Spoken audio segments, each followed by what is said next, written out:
আমরা শাওয়ালের চাঁদ দেখার অপেক্ষা আছি, ঈদুল ফিতর পালনের জন্য অপেক্ষা আছি। এখন এই ঈদুল ফিতরটা কাদের জন্য? এটা কি সকল মানুষের জন্য নাকি শুধু রোজাদারদের জন্য? বলেন আপনারা। রোজাদারদের জন্য। এই ঈদুল ফিতর রাসূলুল্লাহ সাল্লাল্লাহু আলাইহি ওয়াসাল্লাম এত গুরুত্ব দিতেন, আল্লাহ রাসূল বলেছেন, কি বলেছেন? রাসূলুল্লাহ সাল্লাল্লাহু আলাইহি ওয়াসাল্লাম বলেছেন, দুটি হাদিস আছে, রোজাদার ব্যক্তির জন্য দুটি আনন্দ। একটি হলো সারাদিন রোজা রেখে যখন বান্দা ইফতারের সামনে নিয়ে বসে তখন এটি মহা আনন্দের বিষয়।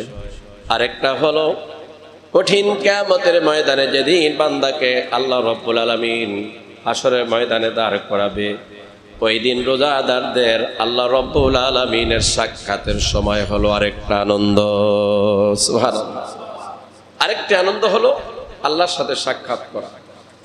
দুইটি কথা, আরেকটি হলো ইফতারের সময়, আর আরেকটি আনন্দ হলো ঈদুল ফিতরের দিন।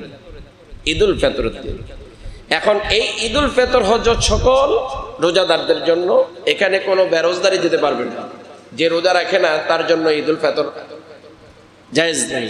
এবং আল্লাহ রাসূল বলেছেন, যে ব্যক্তি ঈদ রোজা রাখলো না সেই ব্যক্তি আমাদের ঈদগাহে যেন না আসে।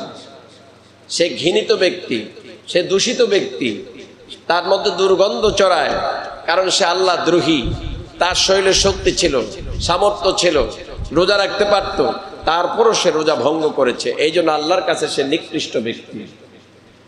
বন্ধুগণ, আমরা আজকে দেখতে পাচ্ছি আমাদের মুসলমানরা হিন্দুদের মতো তাদের পূজা আসলে যেমন ভাবে মার্কেটে গিয়ে ভিড় করে বিভিন্ন শাড়ি কেনার জন্য, বিভিন্ন কাপড় চোপড় কেনার জন্য, অনুরূপভাবে আজকে মুসলমানরা তারাবি বাদ দিয়ে, এশার নামাজ বাদ দিয়ে, নামাজগুলা বাদ দিয়ে সমানে মার্কেট করছে।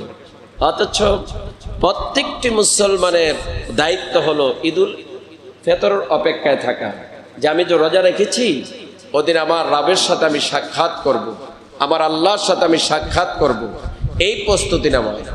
কিন্তু আমাদের জন্য এখন হিরিক পড়ে গেছে। কিসের হিরিকটা? হলো নতুন পোশাক কিনতে হবে, নতুন পোশাক পরিধান করতে হবে, কে কত দামি পোশাক কিনতে পারে এটা নিয়ে গর্ব, অহংকার, রিয়া সমানে শুরু হয়ে গেছে।